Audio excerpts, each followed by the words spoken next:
परिषद में 24 एजेंडों पर निर्णय लिए गए हैं। सबसे महत्वपूर्ण निर्णय मैं जानकारी देना चाहूँगा कि दरभंगा और पूर्णिया एयरपोर्ट में जो राज्य सरकार एयरपोर्ट अथॉरिटी के साथ MOU साइन करेगी उसके प्रारूप पर स्वीकृति दी गई है। दरभंगा हवाई अड्डा और पूर्णिया हवाई अड्डा, दोनों हवाई अड्डों में जो MOU हैं उसमें मुख्य रूप से ये बातें उल्लेखित हैं कि राज्य सरकार उसमें ज़मीन बिना इंक्रोचमेंट के उपलब्ध कराएगी।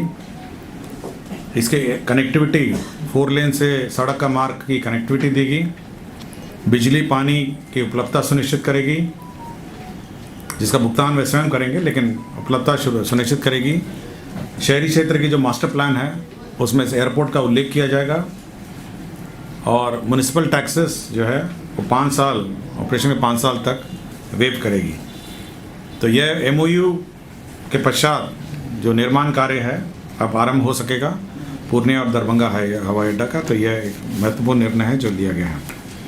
पिछड़ा अति वर्ग एवं अति पिछड़ा वर्ग कल्याण विभाग के अंतर्गत संचालित अन्य पिछड़ा वर्ग कल्याण आवासीय +2 विद्यालयों में जो बहाली हो रही है अभी, जो स्नातक शिक्षक या स्नातकोत्तर शिक्षक का जो अभी बहाली हो रही है, बहाली होने तक केंद्रीय विद्यालय के रिटायर्ड एवं नवोदय विद्यालय के रिटायर्ड जो हमारे टीचर्स हैं उनको बहाल कर उनका प्रयोग किया जाएगा पढ़ाने के व्यवस्था में। और जब रेगुलर बहाली हो जाएगी तो इनको हटा दिया जाएगा और उनके स्थान पर रेगुलर बहाली होगी। ऊर्जा विभाग का एक प्रस्ताव था जो समाधान यात्रा में भी चर्चा में आया था और लोगों की मांग थी। चंडी नालंदा में 2/50 MVA का क्षमता वाला 132/33 KVA का ग्रिड सबस्टेशन का निर्माण की स्वीकृति दी गई है। इसमें 129 करोड़ 75 लाख रुपए व्यय होंगे, जिसमें 20% राज्य सरकार देगी और 80% जो है 103.80 करोड़ राज्य सरकार की गारंटी पर विभिन्न बैंक से लोन लेकर निर्माण किया जाएगा। 7 निश्चय के अंतर्गत जो विभिन्न हमारे राजकीय अभ्यंतरण महाविद्यालय हैं उसमें वर्ग कक्ष में पुस्तकालय, कर्मशाला, प्रयोगशाला, छात्रावास, इन सब में जो उपस्कर लगेंगे उसके लिए मंत्रिपरिषद ने 150 करोड़ 40 लाख रुपए की स्वीकृति दी है। तो ये 37 राजकीय अभ्यंतरण महाविद्यालय में उपस्करों के लिए क्रय की स्वीकृति दी है। इसी प्रकार 45 राजकीय पॉलिटेक्निक एवं राजकीय महिला पॉलिटेक्निक संस्थाओं में भी 71 करोड़ 99 लाख रुपए व्यय की स्वीकृति दी है। तो दोनों जगह आपके उपस्कर का क्रय, जो लेबोरेटरी है, उपस्कर है, कंप्यूटर है, ये सभी का क्रय की स्वीकृति दी है। खान एवं भूतत्व विभाग ने NIC नेशनल इंफॉर्मेटिक्स सेंटर जो है उसको नामांकन के आधार पर integrated mining management information system, जो कंप्यूटर सिस्टम है, सॉफ्टवेयर है, जिसके माध्यम से पूरा माइनिंग व्यवस्था जो है मॉनिटरिंग हो सकेगा, उसके लिए 4 करोड़ 58 लाख 45 हज़ार 313 करोड़ का व्यय की स्वीकृति मंत्रिपरिषद ने दी है। ये नामांकन के आधार पर NIC को ये कार्य आवंटित हुआ है। राज्य के काराओं में और सुदृढ़ और सुरक्षा सुनिश्चित करने के लिए 238 अतिरिक्त लिपिकों के पदों की स्वीकृति है। लिपिक और यहाँ पे क्लर्क के पद हैं जो इन जेलों में पदस्थापित होंगे, जिसमें निम्न वर्गीय लिपिक 139 हैं, उच्च वर्गीय लिपिक 50 हैं और प्रधान लिपिक 25 हैं। मद्य निषेध सिपाही संवर्ग में अब नए कर्मियों की नियुक्ति के लिए का रास्ता साफ हो गया है। इसके अंतर्गत 1218 पदों की स्वीकृति मिली है। ये ग्रुप सेंटर में रहेंगे, मतलब एक जगह स्थान पर सभी लोग रहेंगे। जैसे पटना ग्रुप सेंटर होगा, मुजफ्फरपुर ग्रुप सेंटर होगा, भागलपुर होगा, गया होगा, सहरसा होगा। तो इन ग्रुप सेंटर के माध्यम से जो डिप्लॉयमेंट है, रेड करने की व्यवस्था है और मद्य निषेध के विरुद्ध जो अभियान राज्य सरकार ने संचालित किया है उसको और बल मिलेगा और सभी हमारे स्थानों, चेक पोस्ट में यहीं से डिप्लॉयमेंट होगा। पथ निर्माण विभाग के अधीनस्थ जितने कार्यालयों में खराब पड़े रोलर हैं, आपके अलकतरा के मशीन हैं और आपकी गाड़ियां हैं और जितने भी पथ निर्माण से संबंधित जो उपस्कर हैं जो खराब पड़े हुए हैं, यंत्र तंत्र सब जगह पड़े हुए हैं, उनको डिस्पोज करने के लिए राज्य सरकार ने नामांकन के आधार पर MSTC को अपॉइंट करने का निर्णय लिया है। Mineral and metal trading corporation ये सभी स्थानों पर जो पड़े हुए हैं कबाड़ी है, जो सब मशीन है, उसका नीलामी में सहयोग देगी। एक कमेटी रहेगी, राज्य सरकार ने कमेटी गठन की है जो ये आइडेंटिफिकेशन करेगा, इसका सूची बनाएगा और निविदा के 21 दिन पूर्व इसका लिस्ट प्रकाशित पहले होगा, उसके बाद निविदा होगी और उसके बाद डिस्पोजल होगा। तो यह एक महत्वपूर्ण निर्णय है जो पथ निर्माण के जो कबाड़ी इधर उधर मशीनरी है उसका डिस्पोजल का है।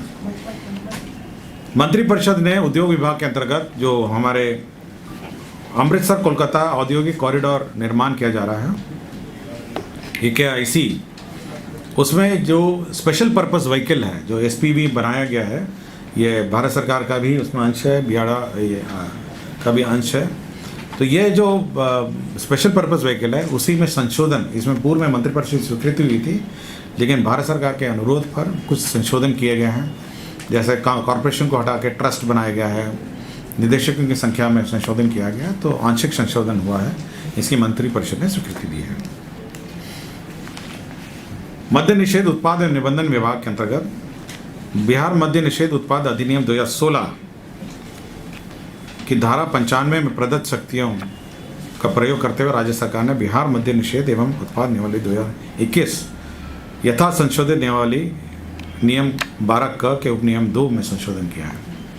आपको पता होगा कि बीच में एक नियम में संशोधन हुआ था, ये जो 2021 का संशोधन है, कि यदि कोई गाड़ी पकड़ी जाती है तो आधा 50% भुगतान करने के बाद उसको मालिक को वापस किया जा सकता है और उसके बाद न्यायालय का जैसे आदेश हो उसके बाद राशि के वापस करने पर निर्णय लिया जा सकता है। अब यह है कि अब ये जो 50% का लिमिट है इसको घटा के अब 10% हो गया है, कम से कम 10% या 5 लाख रुपए से अधिक नहीं होगी। तो ये एक लिमिट बना दिया गया है कि इतनी राशि वह आपको जमा करनी होगी और यह डिस्ट्रिक्ट मजिस्ट्रेट के यहाँ अपील होगा और वह निर्धारित करेंगे कि यह कितनी लिमिट होगी। तो मिनिमम लिमिट जो है 10 लाख या 5 लाख रुपए से अधिक नहीं होगी। तो ये लिमिट संशोधन में नियम में अंकित कर दिया गया है। पहले होता था कि 50% आप भुगतान करिए और गाड़ी ले जाइए, तो ये लिमिट में संशोधन कर दिया गया।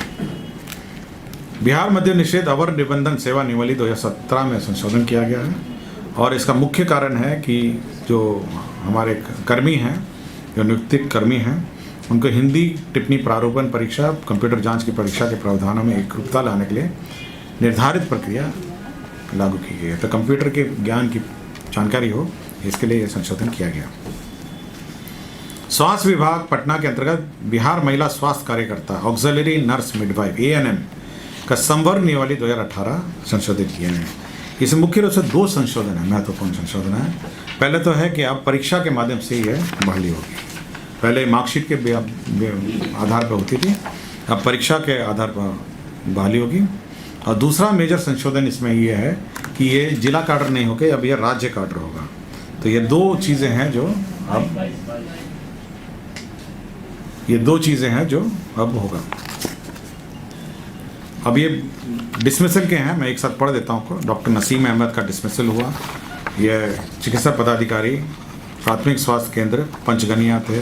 डॉक्टर सुमित कुमार थे, चिकित्सा पदाधिकारी अनुमंडल अस्पताल डेहरी थे रोहतास में। डॉक्टर मिथिलेश कुमार चिकित्सा पदाधिकारी सदर अस्पताल आरा में थे और डॉक्टर रंजन कुमार चिकित्सा पदाधिकारी अनुमंडल अस्पताल रजौली में थे। इन सभी को डिसमिस किया गया। उसका डॉक्टर श्रीमती अनीता कुमारी चिकित्सा पदाधिकारी प्राथमिक स्वास्थ्य केंद्र अरवल, यह भी डिसमिस हुई। तो ये सारे डिसमिसल के हैं। इसके अतिरिक्त एक ध्रुव कुमार है, तत्कालीन अंचल अधिकारी है, त्रिवेणीगंज सुपौल, यह सस्पेंडेड थे, इनको भी बर्खास्त कर दिया गया है 15,000 घूस लेने के आरोप में, यह डिसमिस हो गया। लक्ष्मी प्रसाद साहू हैं, तत्कालीन उप निदेशक, ये इनको डिसमिस किया गया था। न्यायालय के आदेश के आलोक में इनका जो आदेश है निरस्त कर दिया गया है और इनको जो परिणामी लाभ हैं वो दिए जाएंगे। और साथ ही साथ सरकार ने इस संबंध में इसे अपील भी दायर कर रखी है। 2 भूमि स्थानांतरण के मामले थे। एक गया जिला अंतर्गत गंगा जल आपूर्ति योजना जो निर्माण किया गया था, कंपनसेटरी फॉरेस्टेशन में यह समतुल्य ज़मीन जो है यह वन विभाग को 88.19 एकड़ उपलब्ध कराया गया है। जमुई जिला अंतर्गत एक और दूसरा मामला है जिसमें चिकित्सा महाविद्यालय एवं अस्पताल भवन की स्थापना हेतु 21.46 एकड़ एवं 5.54 एकड़ कुल रकबा 27 एकड़ भूमि उपलब्ध कराया गया। यही निर्णय थे और एक निर्णय था जिसमें एडवोकेट जनरल का जो मानदेय है वो निर्धारित किया गया।